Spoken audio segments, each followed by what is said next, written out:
It's the Tuesday edition of the SportsCage for Sask Lotteries. Brendan McGuire and Colson Schultz on this edition of the program. Coming up in hour two, Arash Madani and Glenn Suter a little bit later on in the show as well. You can chime in by calling 1-866-767-0620 or on the Prairie Mobile text line at 306-936-6262. Follow us on, I keep calling it Twitter, that garbage dump. At SportsCage is our handle. We'll get to our next guest because he knows no short sentences. He is the broadcast voice of the Regina Pats and will narrate Game 3 tonight between the Pats and the Medicine Hat Tigers from the Brandt Center. A very exciting showdown coming under the orange top. And hey, Dante, we've got you on phone, no video. Like, what gives? Did you just get out of the shower?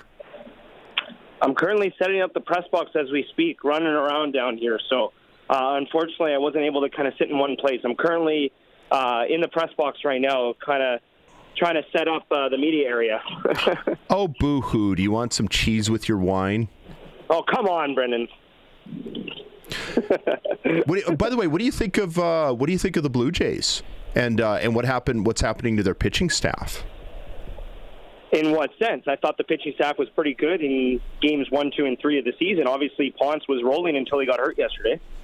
Yeah, but I mean, like, remember everybody thought that this was so great that Bieber was opting in? And hold on a minute. Hold on. Are you telling me that you expect Little to be any different? No, he gave us what I thought he'd give us. Yeah. Yeah. He's Junk.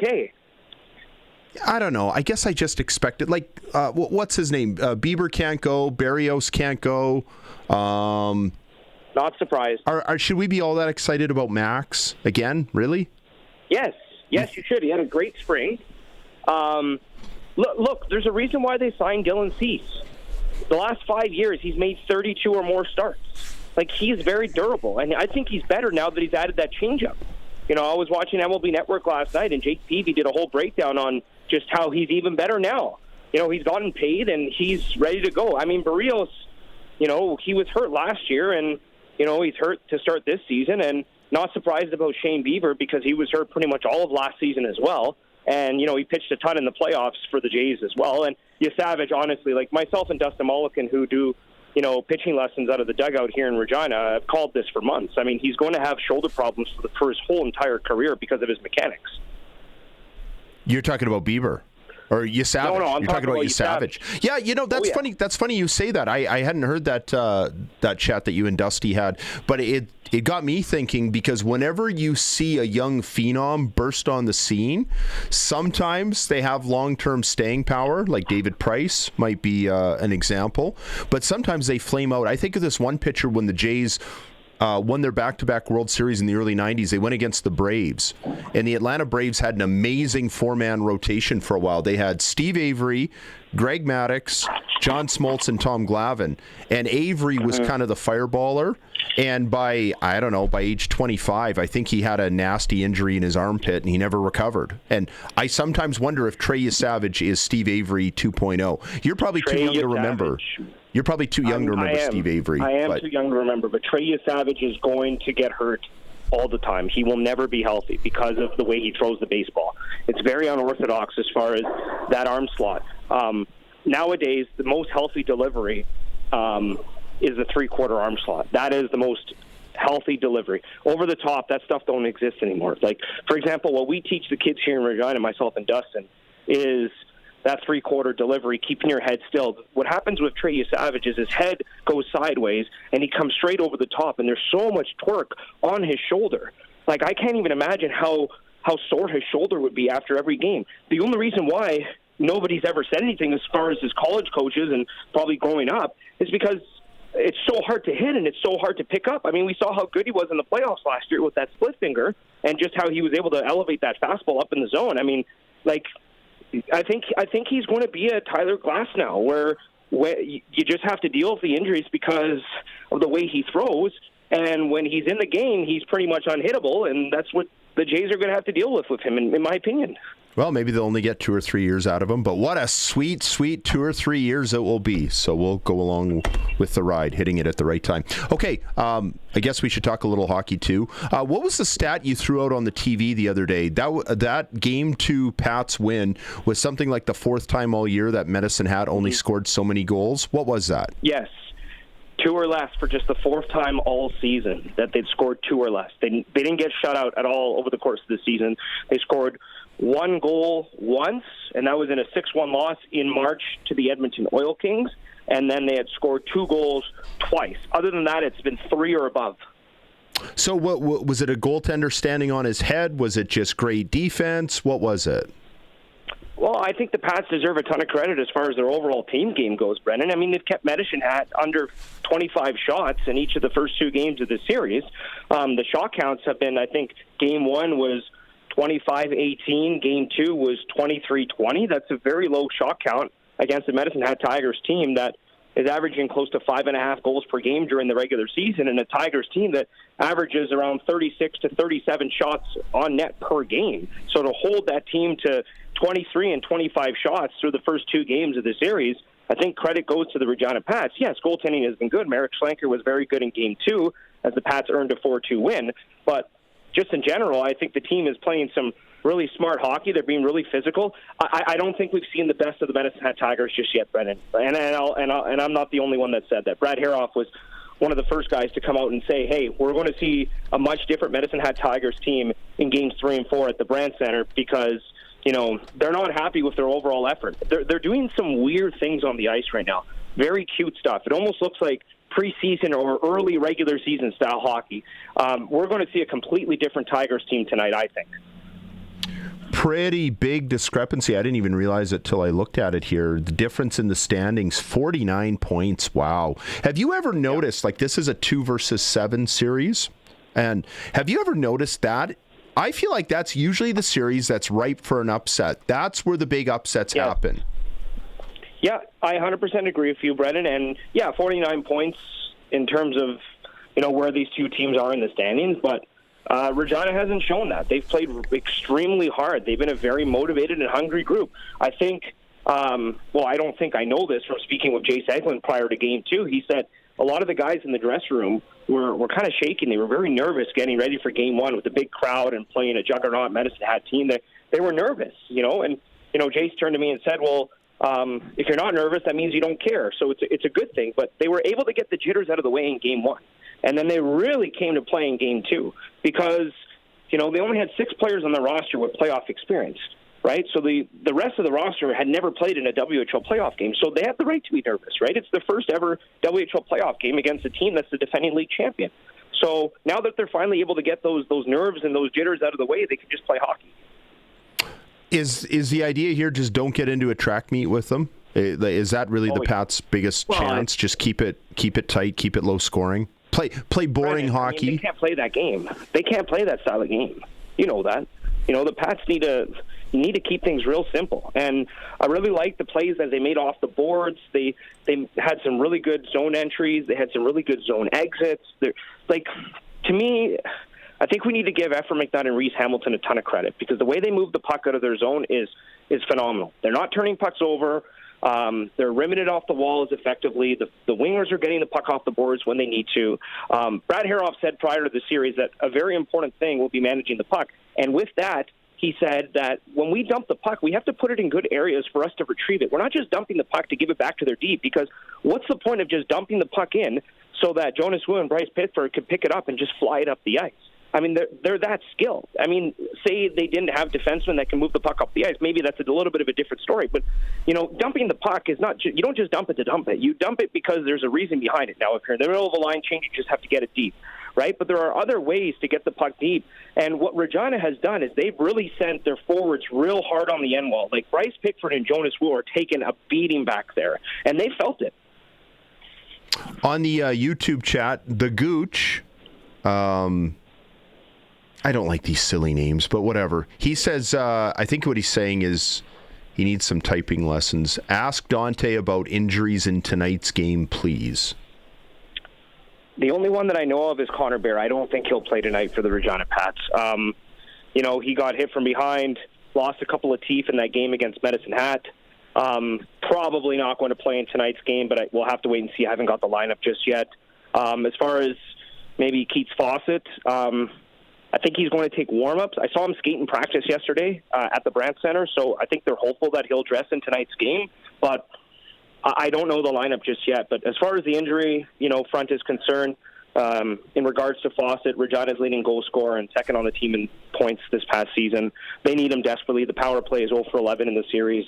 They need to find ways to score on the man advantage, and he's part of that. And with Maddox Schultz and Liam Pugh in the lineup tonight, and Fawcett potentially coming back from injury, that's essentially one whole line, right? I was going to ask you, winning on the road against a good team like Medicine Hat, the odds are really stacked against that happening. Can the Pats afford to lose any games on home ice?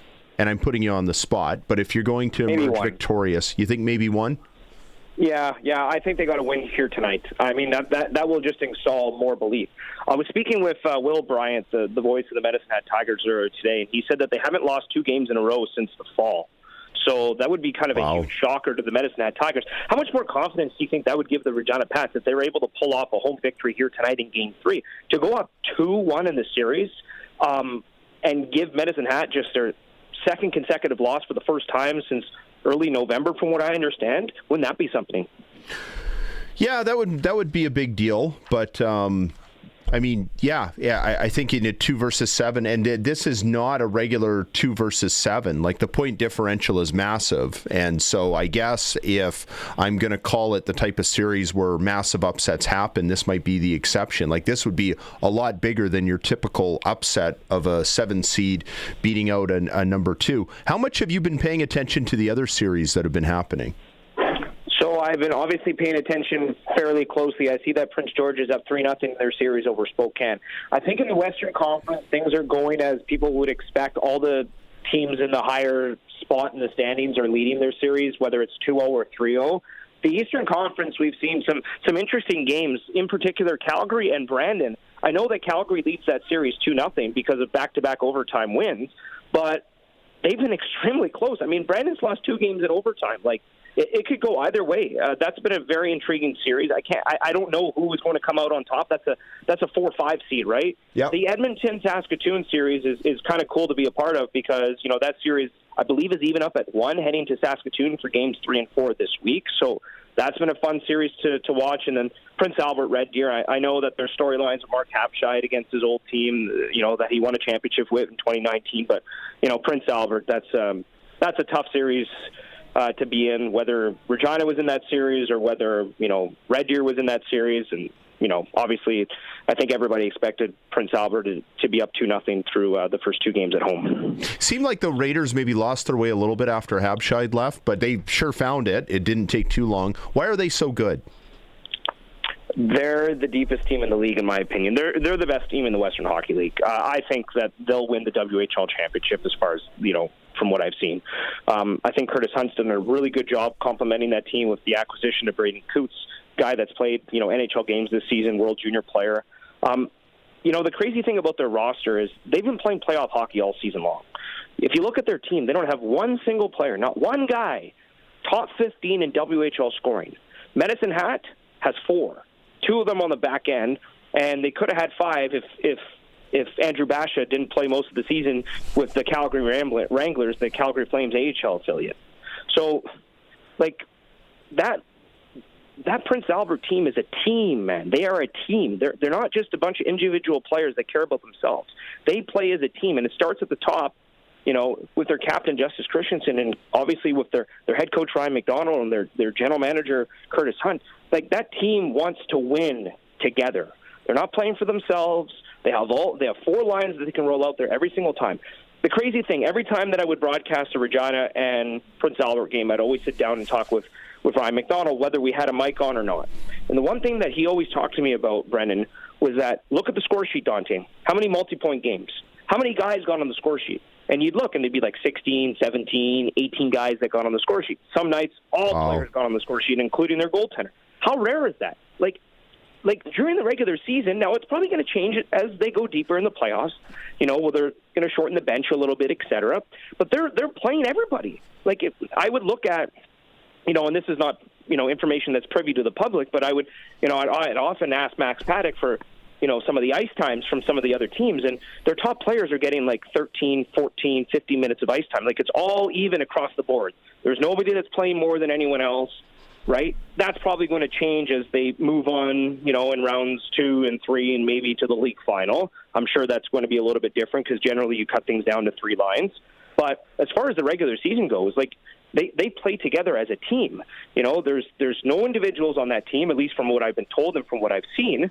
And, I do have, a little bit of inside info as far as, knowing the Howe family. And I've spoken with Tanner Howe, who has his brother Connor Howe on the team, and he's told me the exact same thing. He has said, that team is built to win because they play as a team. They have a good culture. Everybody likes each other.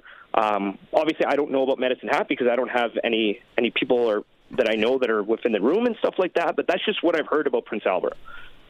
You sound so fired up to broadcast a game tonight, just talking about all this. And I know we're tight for time, but about your point about the Prince Albert Raiders, one thing I learned my very first year of broadcasting hockey, I remember it was the season the Humboldt Broncos won their first national title. I think it was their first ever, 2002, 2003. But what amazed me was the team that I was broadcasting for was missing the playoffs and had all these stars. And the Humboldt Broncos that year didn't have any big stars. They were just exactly the way you just described the Prince Albert Raiders. And it's funny how fans so often think and organizations think that you need to tank and you need to have high draft picks and you need to have stars. And that's all a bunch of baloney. It's all about the core but Prince that you Albert build from has stars as well. Yeah, no, I know. I get it, but I'm just saying it's your core. That's the difference. Who has the best core is usually the team that wins. Harry Neal used to say it, and it was always cheesy at the end of the Stanley Cup. It's not the team with the best players that wins. It's the players on the best team. I think there's some real truth to that. I'd let you respond, but I am totally out of time. Come on. What do you got? Answer. You have 10 seconds.